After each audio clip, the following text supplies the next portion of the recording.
OEHS Hornet Bandies, parents and kids. This is our debut on the World Wide Web, the World Wide Web. I'm not that wide. Trying to give you a little bit of a parent informational meeting that we skipped over for the Chicago tour. Try to answer some of the commonly asked questions and give you some details about the trip. Hopefully at this point you should have received this packet that has come home that we'll go through together with you, but has many of the questions answered.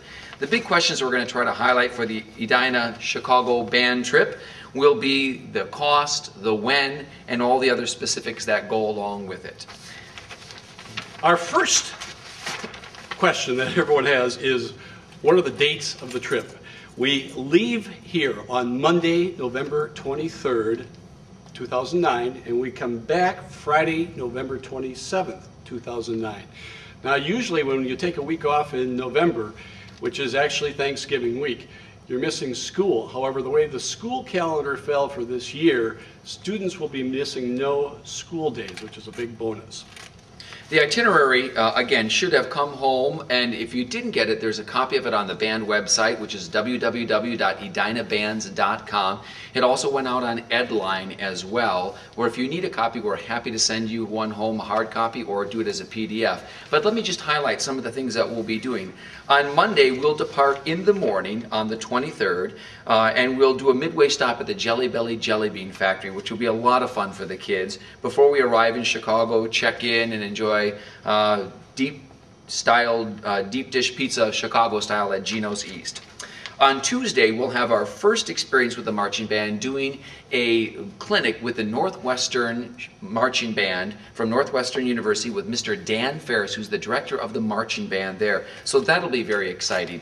And then we'll spend some time around Chicago doing Navy Pier, Millennium Park, going to the Sears Sky Deck before we end the day with an evening at the Blue Man Group.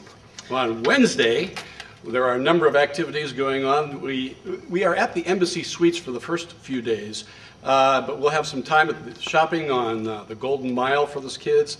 We'll also have a chance to visit the Chicago Art Institute. And then there's a special Thanksgiving dinner dance at the Hyatt Regency, which should be very fun for all the students on Wednesday night.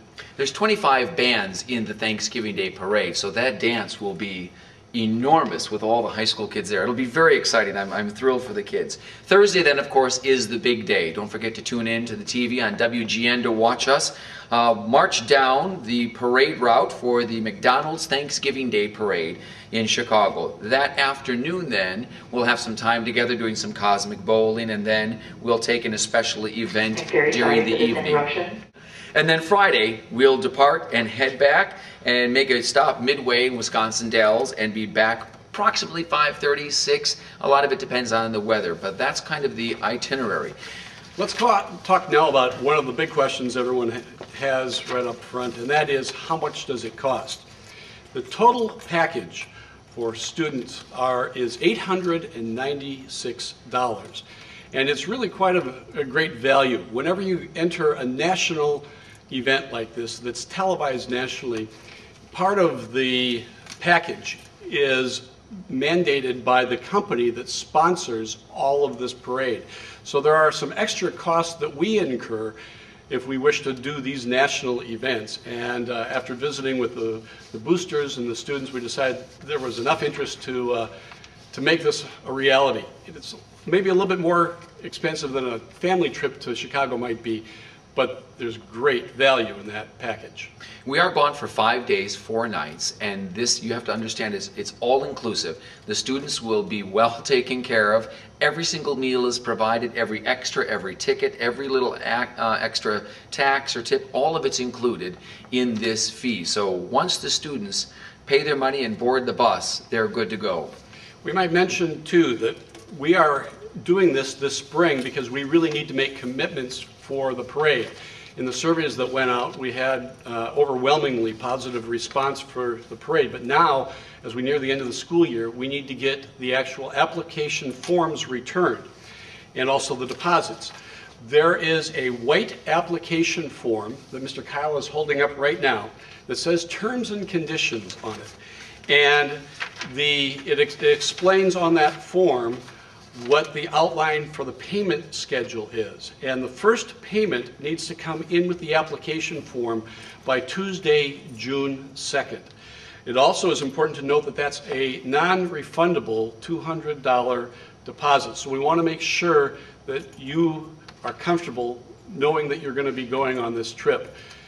Since it is non-refundable. Our next step then will be, once the deposits come in, we start writing out checks to secure all the different things that we need to do. So a lot of it is money in, money out, which is why the deadlines are so important for us. Again, with 25 bands descending on Chicago at one time, it's kind of a first come, first serve basis, and we want to make sure that we put the best package together for our kids and get everything in. As Mr. Webb said, again, in the packet that comes home, the terms and conditions are on one side, the application is on the other side, and it does need your musician's signature as well as a guardian signature on it when you turn it back in, along with the check for $200. There are some frequently asked questions that you might have that it would be worth covering here. Students do not need to go. This is not a requirement for being in the Edina High School bands. We certainly have a vast majority of the students who will participate on this trip, and we always encourage students who are sort of riding the fence. They're not sure if they really want to do it, or maybe have some questions at this point.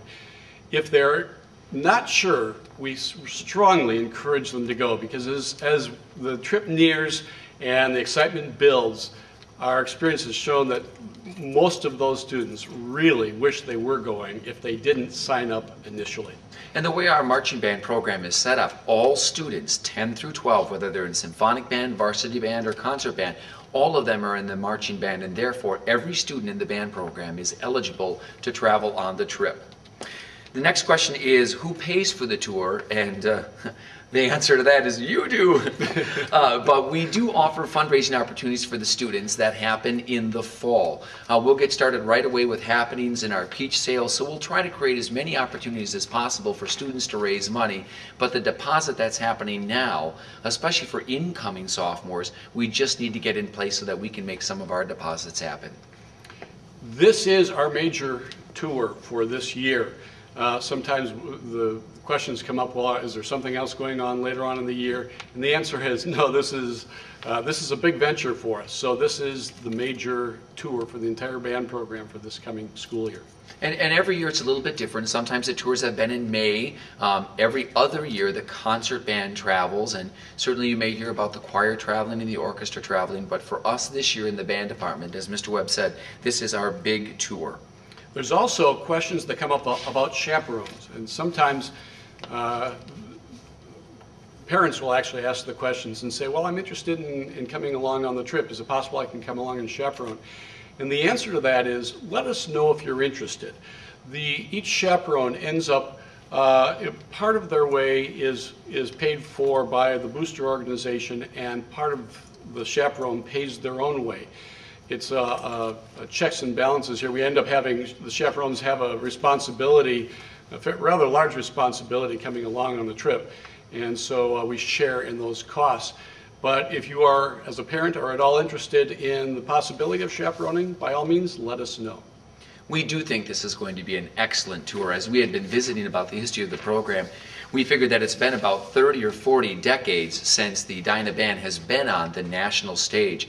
And this parade will put us squarely there. 72 million homes will have access to the WGN show where it does the parade, and there'll be almost 250,000 people on the parade route live.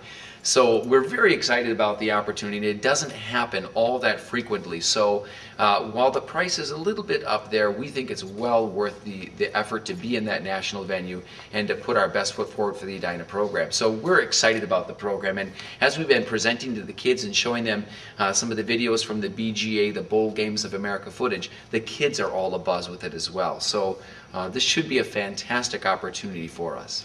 And we've tried to put this short video together to answer some of the questions that are most frequently asked. If you have questions, feel free to email us or call us in the band office, and we would be happy to answer questions that maybe we didn't get to, or you haven't seen in print, or we didn't answer in this video.